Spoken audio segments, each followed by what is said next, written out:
Sahabat RPK yang dikasih Tuhan dimanapun Anda berada. Shalom, Beshem Yeshua HaMashiach, salam sejahtera dalam nama Yeshua HaMashiach, dalam nama Tuhan Yesus Kristus, Juru Selamat kita. Selamat mengikuti siaran Tekiah, Telah Kata Ibrani Alkitabiah, bersama saya Gembala Benjamin Obadiah, Ketua GKMI, Gereja Kehilat Mesianik Indonesia, Jakarta. Siaran Telah Kata Ibrani Alkitabiah ini dimaksudkan untuk menggali kebenaran Alkitab dari bahasa dan masyarakat Ibrani yang menjadi persemaian tumbuhnya iman Kristiani kita yang berasal dari tanah perjanjian Israel di Timur Tengah. Saudara dapat mengajukan pertanyaan ke 0812-9912-430. Hari ini kita akan membahas kata Ibrani nama Tuhan Yud-He-Vav-He. Dalam bahasa Ibrani ini diajar dengan huruf Yud, He, Vav, He dibaca oleh orang Yahudi sebagai Adonai atau Hashem. Greek Tetragrammaton ditransliterasi menjadi YHVH. Yud, He, Vav, He, Adonai, Hashem, bagian kedua.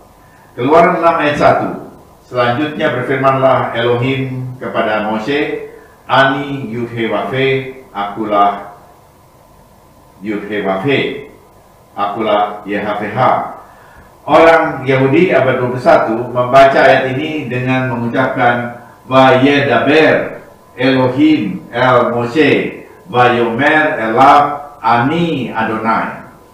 Mereka tidak membaca Yud-He-Vav-He sebagai Yehwah, sekalipun 4 huruf YHVH yang dibacanya itu diberi nikut atau tanda baca. Shefana yang berbunyi E di bawah huruf Yud, dan Kamatz yang berbunyi A di bawah huruf Vav.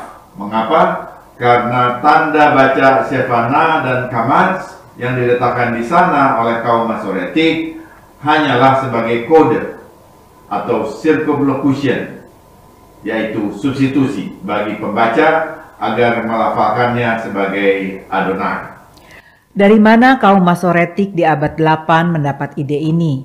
Apa mereka buat aturan sendiri? Bukan. Mereka tahu sejarah umat Yahudi, sejarah imamat dan Bait Suci. Mereka punya catatan bagaimana imam-imam di Bait Suci 2 di zaman Yeshua menyebut Yud-He-Vav-He sebagai Adonai. Tetapi mengapa imam-imam menyebut Adonai tidak sesuai dengan tulisannya? Ada 2 alasan. Pertama, karena sejak imam besar Simon Hasadik meninggal, para penggantinya tidak mampu menyebutkan lafal nama Tuhan seperti yang diucapkan oleh pendahulunya. Penyebutan nama Tuhan tanpa mujizat menunjukkan kemerosotan kekudusan upacara hari raya yang diperintahkan oleh Tuhan. Kedua, mereka mengingat bahwa Mose sekalipun tetap diperkenankan menyebut Adonai kepada Tuhan, walaupun ia sudah mengetahui bagaimana melafalkan nama Tuhan dalam Keluaran 5 ayat 22. Dalam Torah Chumash terbitan Mesorah Publication, ayat tersebut diterjemahkan ke dalam bahasa Inggris sebagai I am Hashem. Hashem dalam bahasa Ibrani berarti the name, sang nama yang merujuk pada nama Tuhan yang ditulis dengan 4 huruf Ibrani, yaitu Yud, He, Vav, He. Hashem merupakan opsi lain untuk melafalkan nama kudus, Yud, He, Vav, He. Dan dalam bahasa Yunani ini disebut Tetragrammaton. Selanjutnya dalam Keluaran 6 ayat 2, Tuhan berfirman, Aku telah menampakkan diri kepada Abraham, Ishak, dan Yakub sebagai Elohim yang Maha Kuasa, El Shaddai. Tetapi dengan namaku Yud-He-Vav-He aku belum menyatakan diri. Apakah ini berarti Tuhan tidak pernah menyebut namanya Yud-He-Vav-He, YHWH sebelumnya? Bukankah Adam dan Hawa sudah menyebut Yud-He-Vav-He, YHWH? Segera sesudah Hawa melahirkan Kain, anak pertama, ia berkata, Aku telah mendapat seorang anak laki-laki dengan pertolongan Yud-He-Vav-He. Kejadian 4 ayat 2. Bahkan segera sesudah Adam mengakui dosanya, Torah menulis, dan Yud-He-Vav-He Elohim membuat pakaian dari kulit binatang untuk manusia dan untuk istrinya itu. lalu mengenakannya kepada mereka. Kejadian 3 ayat 21. Ini merupakan tindakan penebusan Tuhan kepada mereka secara pribadi, menutup aib dosa mereka dengan kulit binatang. Binatang yang disembelih itu ditafsir sebagai domba atau kambing yang merujuk pada korban Pesak atau korban Yom Kippur. Apapun tafsirnya, tindakan Adonai ini secara midrasik, secara tafsir merujuk kepada korban Yeshua HaMashiach di salib yang menurut Rabbi Shimon Kefa telah dipilih sebelum dunia dijadikan. 1 Petrus 1 ayat 20. Demikian juga Abraham, sesudah dipanggil keluar dari Ur Kasdim dan datang ke Kanaan. Ia sampai di dekat Betel lalu membangun mezbah bagi Yud-He-Vah-He di situ dan memanggil nama Adonai. Kejadian 12 ayat 8. Jadi Abraham pun sudah melafalkan nama Tuhan, yang berarti Tuhan sendiri sudah memperkenalkan namanya kepada Abraham. Lalu apa artinya dalam Keluaran 6 ayat 2, Tuhan mengatakan dia baru menyatakan diri dengan nama El Shaddai kepada para patriark dan belum dengan nama YHWH. Ini tidak berarti mereka tidak tahu nama YHWH. Mereka tahu, tetapi mereka belum mengalami makna nama YHWH dalam kehidupan. Sementara dengan nama El Shaddai, Abraham, Ishak, dan Yakub sudah mengenal Tuhan dengan pengalaman hidup. Semua istri para patriark itu mandul. Sarah mandul, Ribka mandul, Rahel juga mandul. Dalam keadaan ini Tuhan memperkenalkan diri dengan nama El Shaddai yang merujuk pada sifat feminin Tuhan, seperti ibu yang mencukupi kebutuhan anak-anaknya. El dari Elohim berarti sesembahan. Akar kata Shaddai dari Syad merujuk pada dada ibu yang menyusui anaknya, mencukupi segala keperluan anaknya dari dirinya sendiri. Jadi ketika Tuhan memperkenalkan diri dengan suatu nama, bukan sekedar sebutan nama itu saja, tetapi agar dengan nama itu anak-anaknya mengenal pribadi Tuhan secara nyata dalam pengalaman hidup. Dengan nama El Shaddai, Elohim membuka rahim istri para patriark Abraham, Ishak, dan Yakub, sehingga mereka semua menyusui anak-anak mereka. Mereka semua mengenal makna nama El Shaddai, Elohim yang mencukupi keperluan anak-anaknya melalui pengalaman hidup. Bagaimana dengan makna nama YHWH bagi para patriark? Baik El Shaddai maupun Yud-He-Vah-He merujuk pada pribadi yang sama, bukan pribadi yang berbeda. Tetapi dengan nama yang berbeda, ia sedang menunjukkan dimensi yang berbeda dari dirinya yang ehad, satu dalam kesatuan. Nama YHWH merujuk pada pribadi Tuhan sebagai penebus, yang membuat janji dan menepati janji. Ini yang belum dialami secara penuh oleh para patriark. Mereka sudah mendengar Tuhan membuat janji, tetapi mereka belum melihat Tuhan yang berjanji itu menepati janjinya sepenuhnya karena belum saatnya. Ini yang dimaksud Tuhan, ia belum memperkenalkan diri dengan nama YHWH.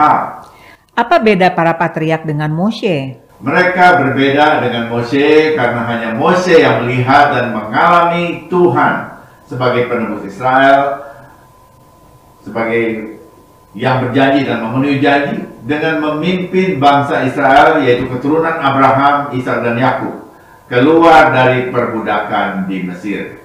Jadi baru pada generasi Moshe, nama Yud-He-Vah-He mencapai maknanya secara penuh. Ini memberi insight akan apa artinya bila Tuhan memperkenalkan diri dengan suatu nama, memperkenalkan suatu karakter dalam dirinya. Bagaimana dengan gerakan nama kudus atau Sacred Name Movement yang mengklaim memulihkan nama Tuhan? Sifat apa yang dipulihkan? Dari pemahaman arti Keluaran 6 ayat 2 ini, kita tahu pengudusan nama YHWH bukanlah sekedar untuk pelafalannya per se. Harus ada sesuatu pemulihan kekudusan, peningkatan pengenalan, dan ketaatan terhadap Torah sebagai perjanjian Tuhan. Tidak pernah ada pemulihan hanya dengan pengucapan tafsir lafal, namun tanpa dibarengi dengan pengenalan yang penuh akan Yeshua sebagai Mesias Yahudi yang bersifat ilahi dalam konteks Judaisme abad pertama.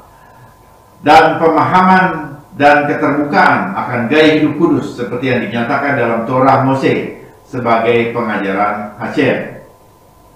Penyebutan tafsir lafal tertentu hanyalah tafsir lafal saja. Belum jelas kaitannya dengan penebusan akhir yang dijanjikan, jadi masih jauh dari tujuannya. Yang kita perlukan adalah kepenuhan bangsa-bangsa yang mampu melihat Yeshua sebagai Mesias Yahudi yang menebus manusia dari dosa, agar sesudah itu umat tebusannya hidup dalam kekudusan yang diajarkan oleh Adonai dalam Torah. Nama YHVH menyatakan sifat Tuhan sebagai penebus. Di dalam Mose sebagai aktor penebus pertama, Israel ditebus dari perbudakan di Mesir dan dibawa ke Sinai untuk menerima Torah sebagai pedoman hidup kudus. Di dalam Yeshua sebagai penebus akhir, Mose kedua, umat manusia ditebus dari perbudakan dosa dan dibawa kepada Torah yang mengajarkan prinsip hidup kudus.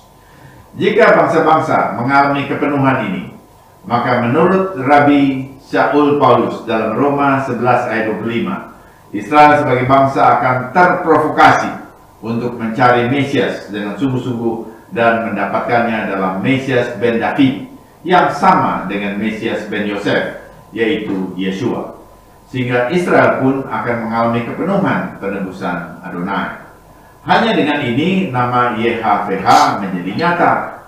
Ini hanya dapat dilakukan oleh Mesias Yeshua pada kedatangannya yang kedua, karena dialah otoritas satu-satunya yang dapat menyatakan sifat penebusan Hashem. Jelas, memang penyebutan nama Tuhan di lingkungan bangsa-bangsa menguak beberapa sisi yang perlu diklarifikasi agar tidak simpang siur. Misalnya, mengapa Yehudi tak mau berbaur ikut menyebut Yahweh? Bukankah sudah cukup banyak Alkitab memakai Yahweh? Ada dua hal dalam pertanyaan klarifikasi ini. Pertama, orang Yahudi itu sadar bahwa perjanjian Tuhan itu diberikan kepada mereka, bukan kepada bangsa-bangsa. Mereka juga paham sejarah. Mereka punya standar yang tinggi, yang harus original, artinya sebutannya harus original. Harus terbukti, diturunkan dari Mose. Dan juga harus berasal dari otoritas yang ditetapkan Tuhan. Dalam Torah, Tuhan sendiri memberi kewenangan kepada Sanhedrin untuk memutuskan hal yang perlu diikuti oleh seluruh bangsa Israel. Menurut petunjuk yang diberikan mereka kepadamu dan menurut keputusan yang dikatakan mereka kepadamu, haruslah engkau berbuat. Jangan engkau menyimpang ke kanan atau ke kiri dari keputusan yang diberitahukan mereka kepadamu. Ulangan 17 ayat 11. Di masa Bait Suci II, Sanhedrin memutuskan agar nama kudus Tuhan, YHVH, dilafalkan sebagai Adonai. Walaupun saat itu tidak ada walaupun saat ini tidak ada Sanhedrin, keputusan terakhir Sanhedrin sebelum bubar tetap berlaku. Keputusan itu akan gugur bila Mesias Yeshua datang kembali untuk memerintah sebagai Masiah ben David. Kedua, walau banyak terjemahan Alkitab yang memakai ejaan Yahweh, itu tidak membuat orang Yahudi mengikuti terjemahan baru tersebut. Alkitab terjemahan baru dapat saja dibuat untuk komunitas tertentu bangsa-bangsa, namun bukan untuk orang Yahudi.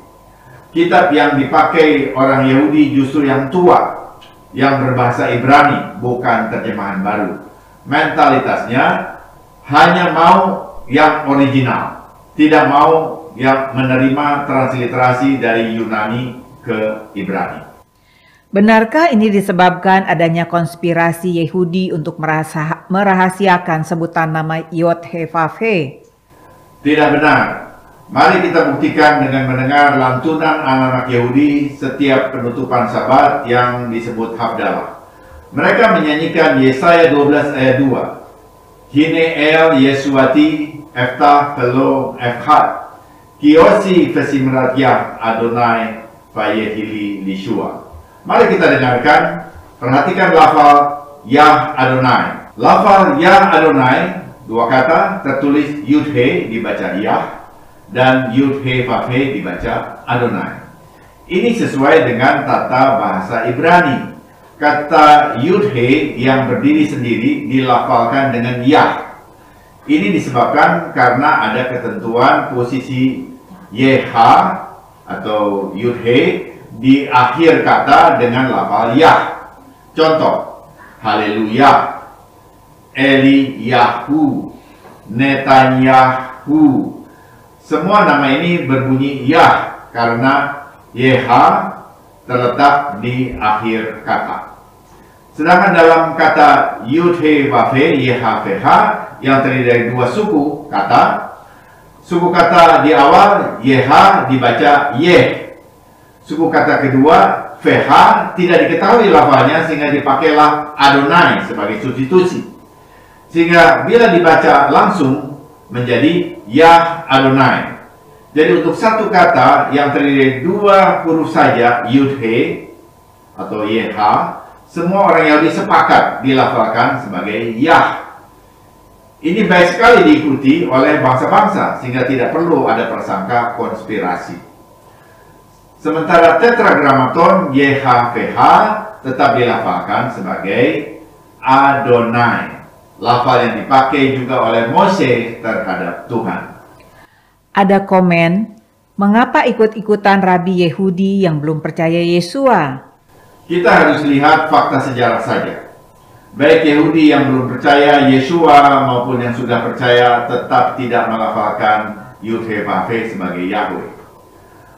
Bahkan Yesua sendiri pun tidak dapat dibuktikan menyebut bapaknya sebagai Yahweh.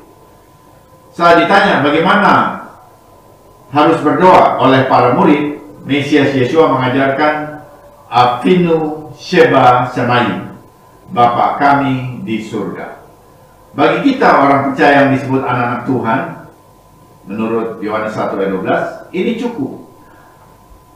Pasti sampai kepada Bapa di surga waktu kita mengikuti aturan doa Yeshua HaMashiach. Tidak perlu ditambah-tambah dengan tafsir lafal. Sacred Name Movement mengajarkan logika bahwa Bapa itu gelar bukan nama pribadi. Jadi harus ditambah dengan nama pribadinya, Yahweh. Gagasan ini mengesankan ajaran Mesias kurang spesifik. Ini tentu terlalu jauh. Yesua di abad pertama jelas tidak menolak kewenangan Sanhedrin dalam mengatur tata cara umum hidup keagamaan bangsa Yahudi. Indikasi lain, Yesua memakai kerajaan surga, Malkut Samayim, sebagai substitusi dari nama kudus, Yud He Vav He. Jelas, Yesua sendiri mengakui kewenangan Sanhedrin yang terdiri dari rabi-rabi di abad pertama, sesuai perintah Yud He Vav He dalam Ulangan 17 ayat 11 yang tadi kita sudah baca.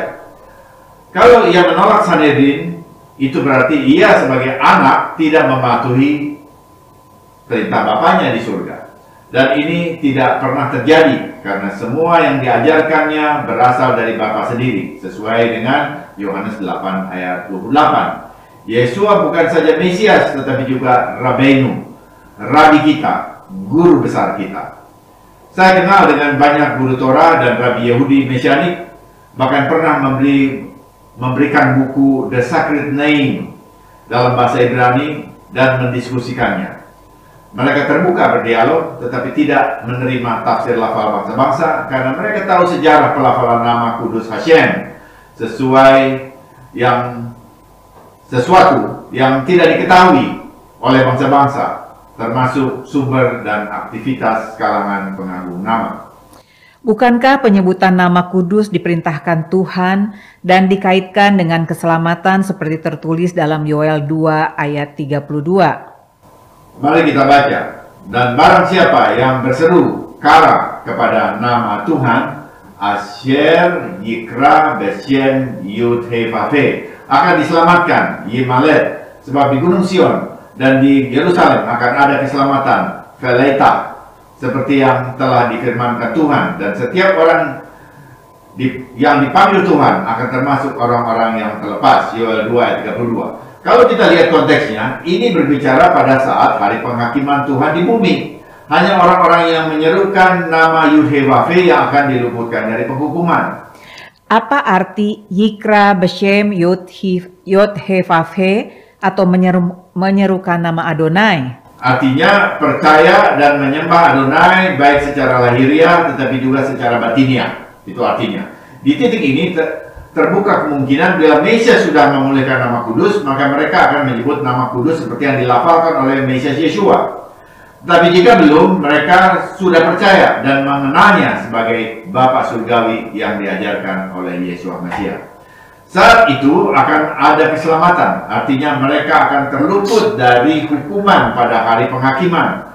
Orang yang terluput itu adalah Seridim, para penyintas Israel yang terluput dan dikumpulkan di Yerusalem.